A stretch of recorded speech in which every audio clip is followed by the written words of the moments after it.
బెల్లం వలన గిత్తలకి ఎలాంటి పోషకాలు లభిస్తాయి ఈ వీడియోలో తెలుసుకుందాం. ఇక్కడ మనకి బెల్లం అనేది 2 రకాల్లో లభిస్తుంది. ఒకటి వచ్చేసేసి తాటి బెల్లం, రెండోది వచ్చేసేసి చెరుకు బెల్లం. సాధారణంగా పశువులకి తాటి బెల్లం మాత్రమే యూజ్ చేస్తారు ప్రతి ఒక్కరు.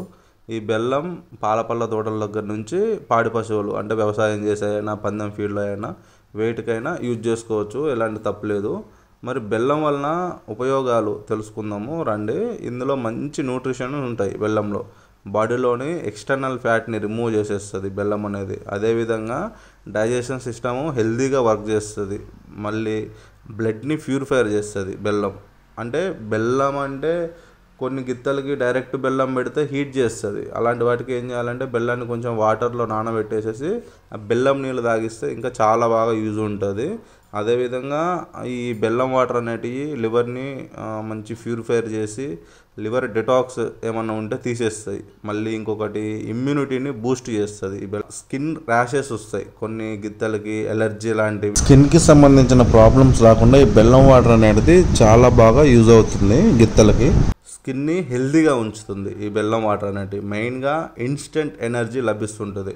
గిత్తలు అలసిపోయినప్పుడు, ఏదన్నా బేటా వేసినప్పుడు, కొంచెము అలసటగా ఉన్నప్పుడు ఈ బెల్లం వాటర్ అనేది కొంచెం ఎనర్జెటిక్గా గిత్త యాజ్ ఇట్ ఈజ్ రికవరీ అయిపోతుంది. అలానే ఏదన్నా దగ్గు, తుమ్ములు, జలుబు లాంటివి వస్తున్నా కూడా ఈ బెల్లం వలన కొంచెం రిలీఫ్ అనేది ఉంటుంది.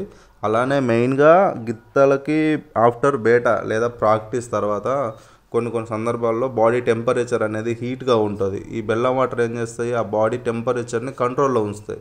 అలానే జాయింట్ పెయిన్స్ నుంచి, బాడీ పెయిన్స్ నుంచి కొంచెం రిలీఫ్ అనేది ఇస్తుంది. Compulsory minerals and iron content అయితే గిత్తలకి అందుతాయి బెల్లం వల్ల. ఇంకొకటి వచ్చేసి నర్వస్ సిస్టమ్ అనేది ఇంప్రూవ్ అవుతుంది, మెటబాలిజం కూడా ఇంప్రూవ్ అవుద్ది. అదేవిధంగా కంటి చూపు, బెస్ట్ విజన్ అనేది ఈ బెల్లం వల్ల గిత్తలకి అదే లభిస్తుంది. చాలామంది ఏమి అడుగుతున్నారంటే, అన్న బెల్లము డైరెక్ట్ ఇవ్వచ్చా లేకుంటే మనం వాటర్లో కలిపి పెడితే బాగుంటుందా అని చెప్పేసి అడుగుతున్నారు. నా సజెషన్ ఏంటంటే బెల్లాన్ని కొంచెం ముక్కలుగా కట్ చేసి ఏదన్నా రాయితో అన్నా ఏదన్నా చాక్తో అన్నా కట్ చేసేసుకొని వాటర్లో నానబెట్టేసి బెల్లం వాటర్ ఇస్తే ఏంటంటే చాలా బాగుంటుంది. ఎందులో ఏదన్నా కొన్ని సందర్భాల్లో ఈ బెల్లం గడ్డలు, తాటి బెల్లంలో ఏంటంటే కొన్ని రాళ్ళు అలాంటివి వస్తున్నాయి. ఈ మధ్య చాలాసార్లు చూసాను నేను కూడా. ఆ వాటర్లో నానబెట్టడం వల్ల ఇందులో ఏమైనా డస్ట్ లాంటిది ఏదన్నా ఉన్నా చేతితో తీసేసేసి మనం పక్కన పడేయచ్చు. గిత్తకు కూడా ఏమీ ఇష్యూ కాకుండా ఉంటుంది. సో బెల్లాన్ని వాటర్లో నానబెట్టేసుకొని పెట్టుకోండి, మీకు చాలా యూస్ఫుల్ అవుతుంది.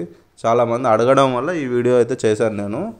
కంపల్సరీ మీకు అయితే ఉపయోగపడుతుంది అనుకుంటే. ఇంకేదన్నా డౌట్స్ ఉంటే కామెంట్ చేయండి, దాని గురించి వీడియో చేద్దాం నెక్స్ట్.